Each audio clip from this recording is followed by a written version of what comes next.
Hi there. Today I am going to talk about my book, The Way with Children, Ancient Wisdom for Leading Modern Young People. And this first talk about my book will be a description about why I wrote it. I had a question in some of the comments from another podcast about why I wrote it, kind of how it came about. So I'm going to explain that, and then I'm going to go through one of the sections of 81. So this will be the first of 81 sections that I am going to do my best to explain in a sort of a westernized way to interpret what could be considered more Eastern ideas. So what is The Way of Children? Why did I write it? How did I write it? How did the whole thing come about? So growing up, I had a really hard time academically.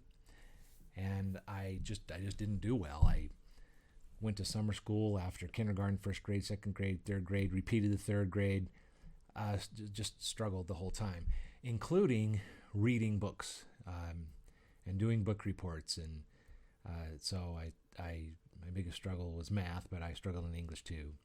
Anyway, all the way through junior high till I was a freshman, I had a really hard time. Even with just reading, books that, like Moby Dick or something like that, like books that would be normally expected to read for English classes, and then doing book reports on them, among other things. But when I was a freshman, in March of my freshman high school year, my father passed away due to an accident. And in his closet, on a shelf about head high for me, there was a set of 10 books, and on 10 different subjects. They were a very modern version of sort of self-help books. They were called the Mental Efficiency Series, and they were published in 1914, and these books actually were that old as well. This was in the 1980s, so they were, even at that time, they were still quite old. And my dad had them all together with these rocks, kind of holding them together. And I wanted to sort of get to know my father better, I guess. So I thought to myself, you know what, I'm going to read these books, because he must have read them. And there was some evidence that he had read about 3 pages of one of them. So I started with that one. And for some reason, nonfiction struck me in a way that fiction just never did. And I loved how people got directly to the point of, helping somebody think better. You may want to look up the Mental Efficiency Series. They're pretty cool books. So I grew up in a little town where there were no bookstores. Little northern Arizona town, remote from sort of the big cities where you'd find that kind of thing. So I read these 10 books, and then I didn't really have anything to read of that type. The library in our high school didn't have those types of books.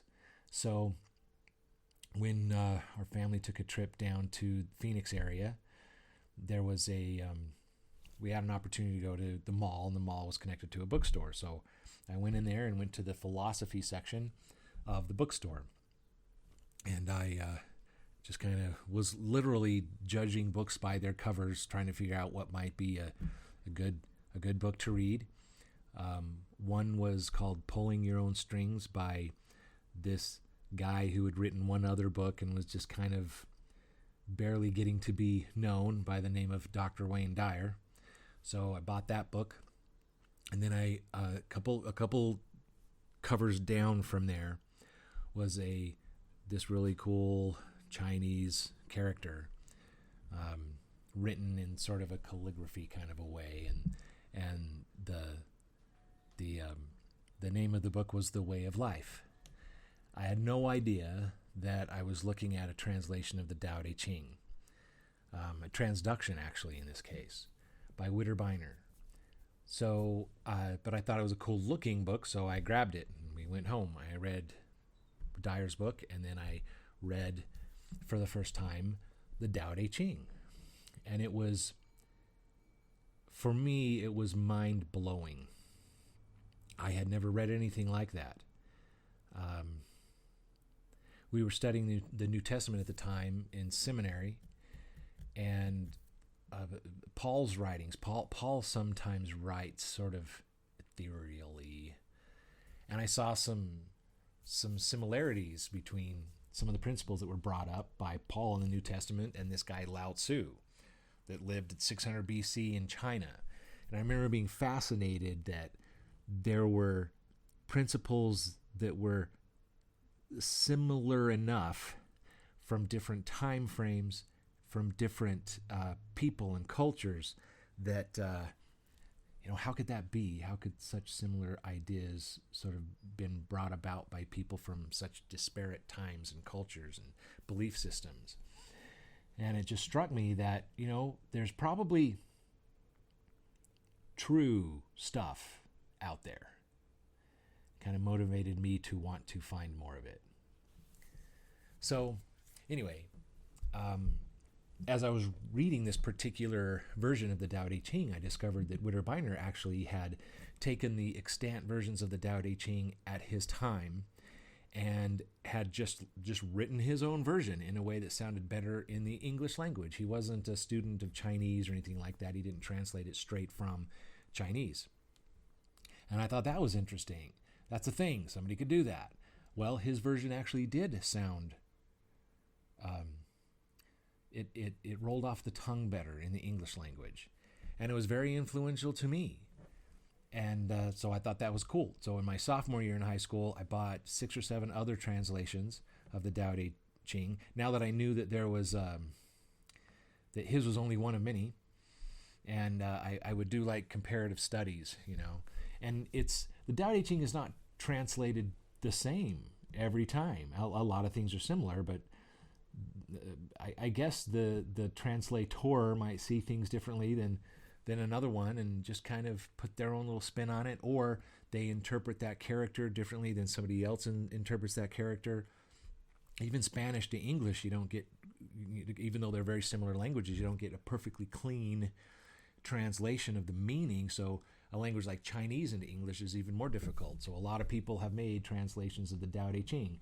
And in my opinion, the only way to understand or to sort of begin to understand the Tao Te Ching in English is to read more than one translation. So I read a lot of them. And, through the rest of high school, I essentially just became a student of Chinese philosophy and Taoism specifically. Then I went on an LDS mission.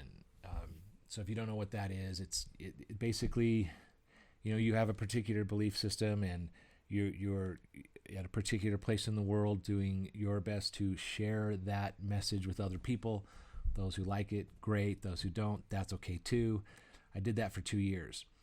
And then very, very quickly after I got home, I met one of the sort of pioneers in this realm of wilderness therapy. And he had started a wilderness therapy program, one of the first ones, and I was invited to work there, and at first I wasn't going to, but then I ended up working there. And I saw people who had done this a little bit longer than me, some people about the same amount of time as me. Some people worked really well with people that they were an authority figure over. Now, if you know anything about the Tao Te Ching, there's a man, his name is Lao Tzu, and he lived about the time of Confucius. And he had a particular view about life. And there were people who essentially became disciples of his. Confucius was rather impressed by him. This is as the legend goes. So he tried to help emperors understand how to work with people over whom they have authority. He tried to help people understand principles around how to function in your life when it comes to being with others in a non-authoritative way, in more of a natural way. Anyway, he had just these really cool teachings. So influential were his writings that that's why Buddhism sort of evolved into Zen Buddhism up in China. It was one of the three major religions in China. It still is for hundreds and hundreds of years: Buddhism, Taoism, and Confucianism. So it was an extraordinarily influential book, still is, in its time frame, in its culture, and has spread across the world. And this idea of somebody working in this natural way that I got accustomed to understanding because of my studiousness having to do with the Tao Te Ching, I noticed that some field instructors would do things and the students just seemed to want to go along, they would just comply, or they would be interested, or they would decide to go ahead and do what these people asked them to do, to be nice, to do what needed to be done that day. And others just caused reactivity or resistance by the students. And in my mind, I'm like, you know what? Some of these people know how to operate under the principles of what I would call Taoism, or what Lao Tzu would be teaching, and they don't even know what the Tao Te Ching is. I thought that was just fascinating. Then I realized, you know what? About half of the Tao Te Ching can be transducted into how it might apply to an individual in these modern days working with young people.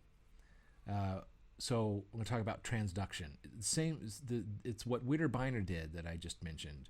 He had taken the translations at the time and made it sound better in English, and perhaps have the meaning a little bit more clear even. So I thought, what if somebody wrote a book?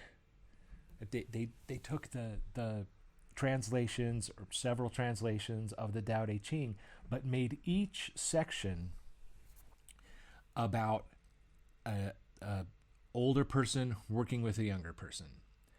What if field instructors had access to a version of the Tao Te Ching that was specifically for them? And I thought, well, man, what if parents had a version of the Tao Te Ching that was specifically for them?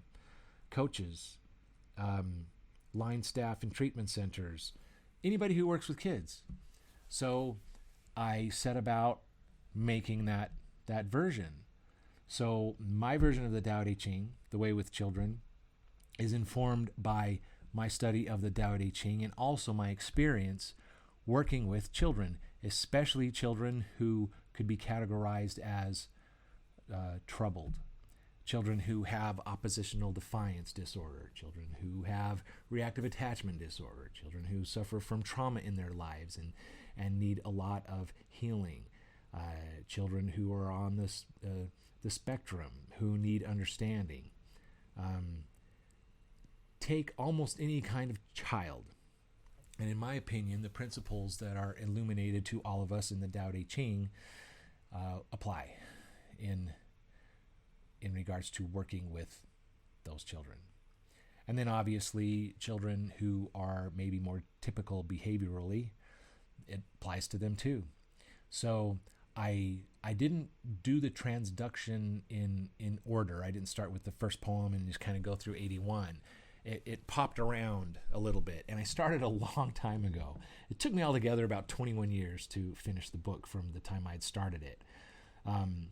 And I would often go back to some of the first sections that I had transducted a decade earlier to see if maybe things had changed for me in terms of my experience. Would I modify it?